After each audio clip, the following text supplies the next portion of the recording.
Hello, good afternoon, good evening, and good night, whenever you may be watching this podcast. My name is Isaac, and I am the host of Blissfully Aware. Today, I'm going to be talking about flow state. Flow state is a concept I've recently learned how to achieve and master consistently. This is what I will talk about in today's episode. Stay tuned, and I will give you all the details on how I have learned how to successfully, consistently achieve flow state.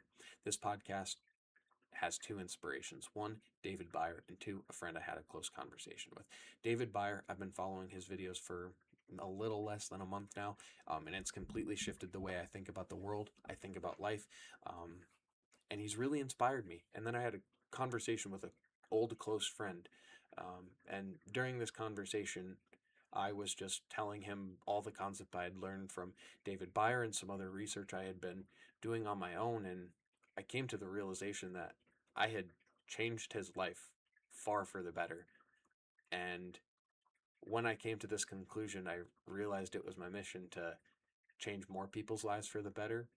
So I just want to come out here, spread my knowledge of everything that I know, give that out to you, and see if I can put my impression on more people and really help people achieve their true self.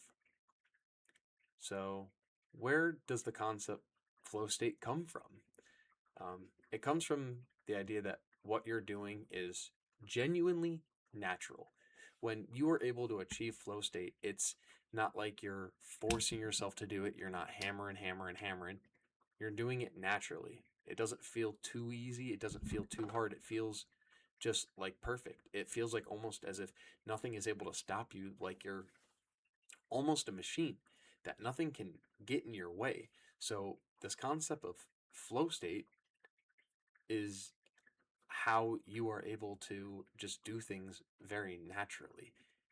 And it also comes from how water can just flow and conform to the space that it's going in.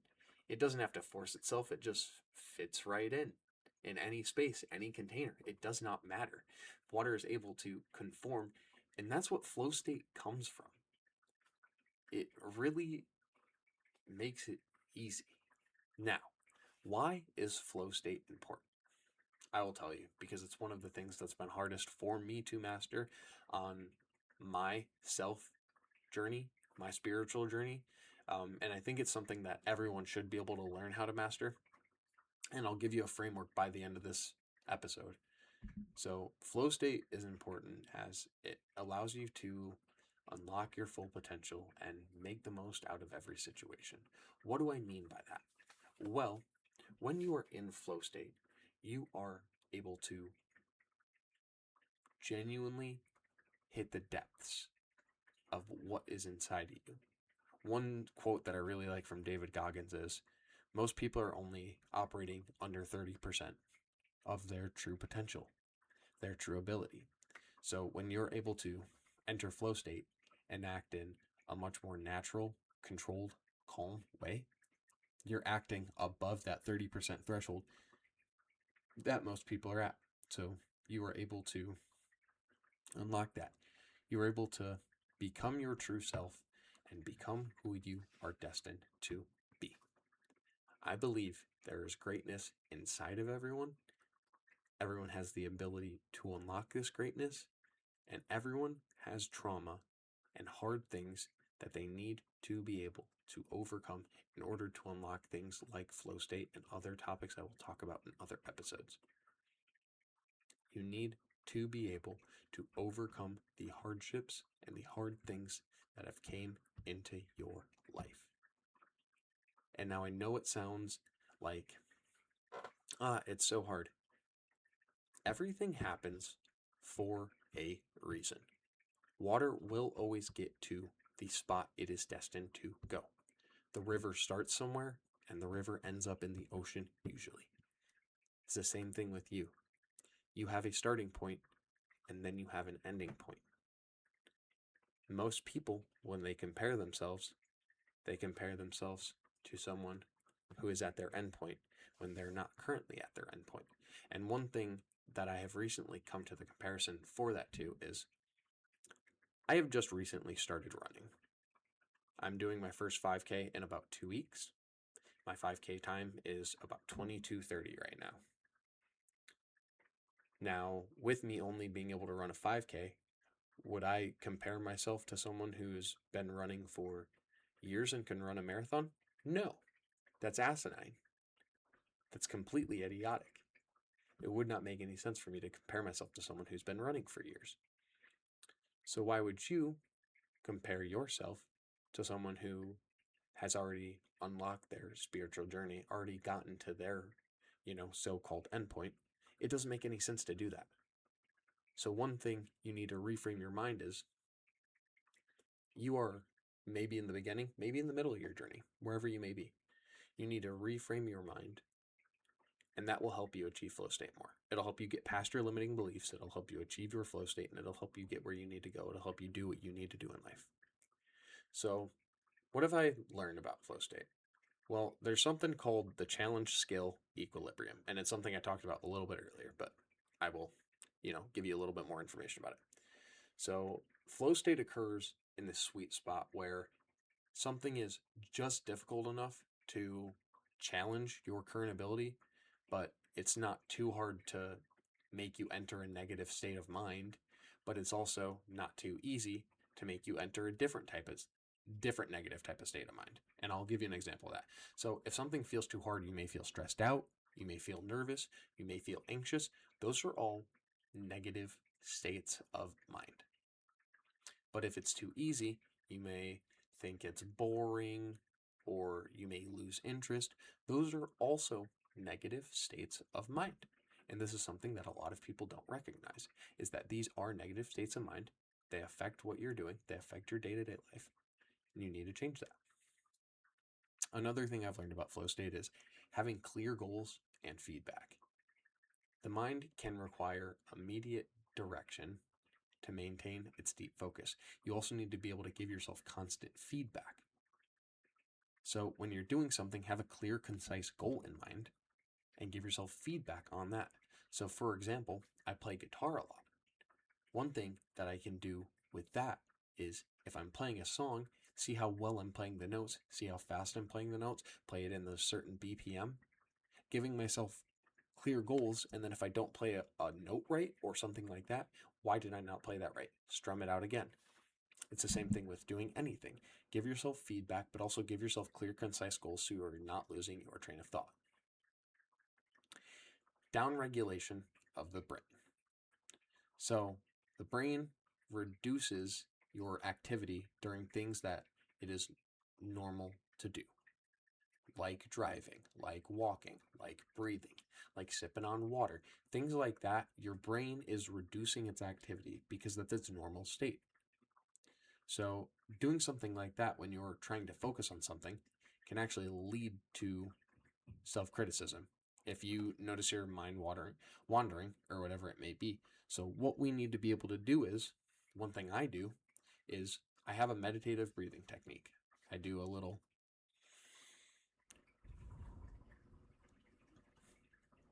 and what this does is the thing that I'm doing, I'm able to keep in a very sweet spot of my mind where I know what I'm doing, but I'm still letting it feel natural. But then I'm also focusing on my breathing. And focusing on my breathing does one of two things. One, it helps, regulate myself, regulate my emotions. I don't get too high, I don't get too low. It's another topic I'll get into. But it allows me to keep my mental stimuli. Now, when I said not get too high, not get too low, what do I mean by that? Well, Miyamoto Musashi in the Book of Five Rings talks about how you need to be the same in the heat of a battle versus in practice. So you need to be able to stay calm consistently during both of them. Now, what do I mean by that?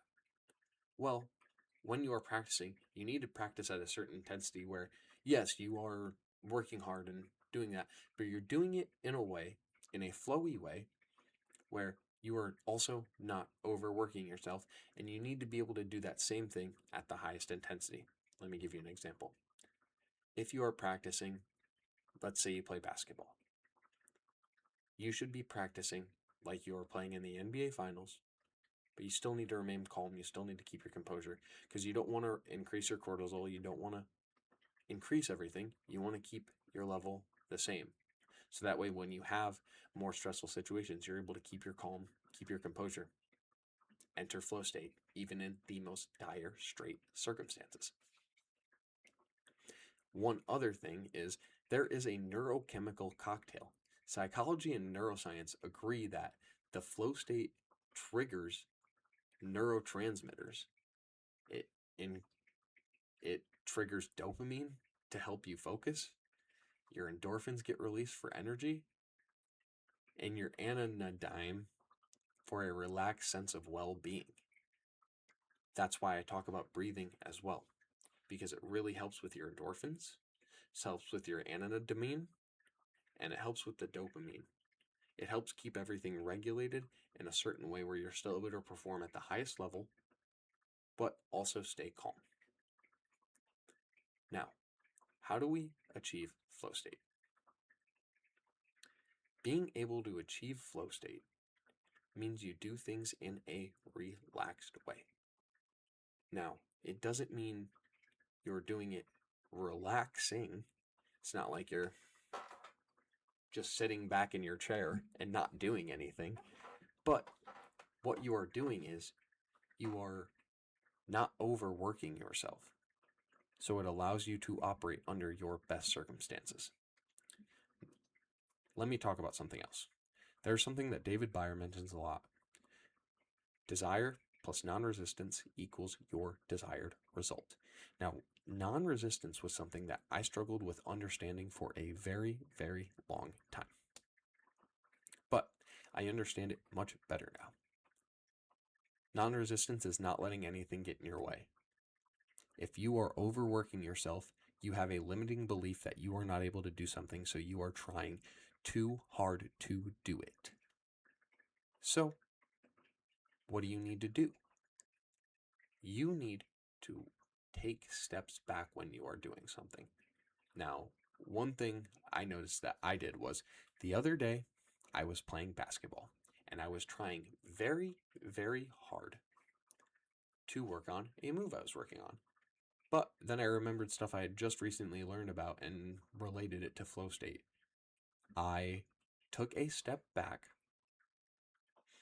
started doing my breathing, and started doing the same move. And what happened was it was like a light switch. I went from making about like 30 to 40% of the shots that I was taking to making about 70 to 80% of the shots that I was taking. I immediately noticed an increase when I was doing it in a more relaxed but still focused way.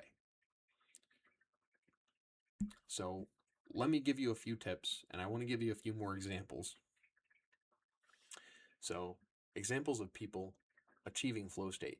You watch a lot of these athletes who it looks so easy for them to do what they're doing. But that's because when they practice, they do it to the highest ability. There are also a few examples of musicians. Jared Leto of 30 Seconds to Mars talks about when he wrote The Kill, how he just said he was going to stay up and write it, and he did it. Oasis, the band, when they wrote Live Forever, same thing. He said he doesn't even remember writing it. And same thing with Jack Case of 28. He said he does not remember writing the song. It just kind of happened. And it's really interesting because ideas like that already exist out there. Ideas aren't original. We don't bring them down. We don't think of things. We all get things from the consciousness. So what do I mean by that? Everything exists already.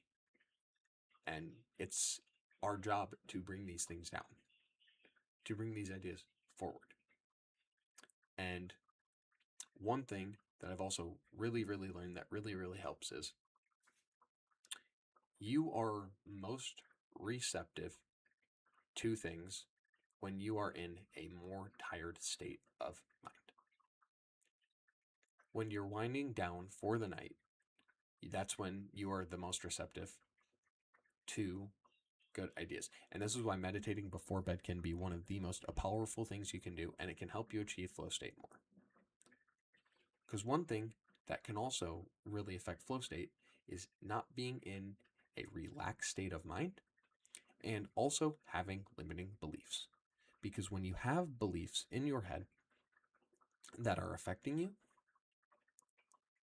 it gets in the way of you achieving flow state. Because even though you think you're in that flowy state, you still have these things in the back of your head telling you you're not good enough, yada, yada, yada, yada, yada, whatever it may be. So, what are two things that I've been doing? Well, one, I meditate before bed, about 15, 20 minutes, sometimes a little less, sometimes a little more, it just depends. But I'm doing this in order to, focus on my breathing, let my breathing subside. And I'm also allowing myself to work through my beliefs. And another thing that I've been doing is I started taking a bath, and I'm going to do a few of them a week. But when I take this bath, what do? I put up some salts in the bath, I turn the lights off, and everything that I know is going to happen in my life, I state it. And being in flow state is almost like seeing into the future. You know where you want to be, you know where you're going. So you just have to see it.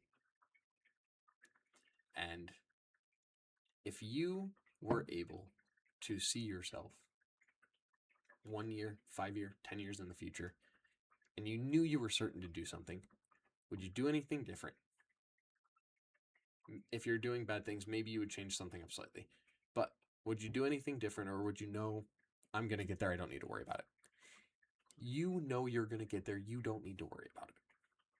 So I think one of the most important, powerful things you can do is wind down before bed, get positive beliefs in your head.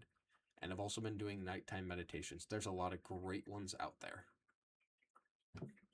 I will link 2 of the ones that I've been doing in the description below. Those are just 2 of the ones that I've been listening to before bed. But I think any type of nighttime meditation where they, really tell you good beliefs, because it really reframes your mind. It helps you think better. And when you reframe your mind and you get into a positive mindset, it helps you achieve flow state, and it helps you get where you need to go. So I'll leave you off with this, and I'll leave you something to do. Work on just once a week, maybe a few times. If you notice yourself working really, really hard to do something, take a step back, do it slightly easier, and see if that helps at all. This has been Isaac of Blissfully Aware. This is the first episode, so thank you for watching. I'm very excited to see where we can go from here, and I'm excited to help change your life. Thank you.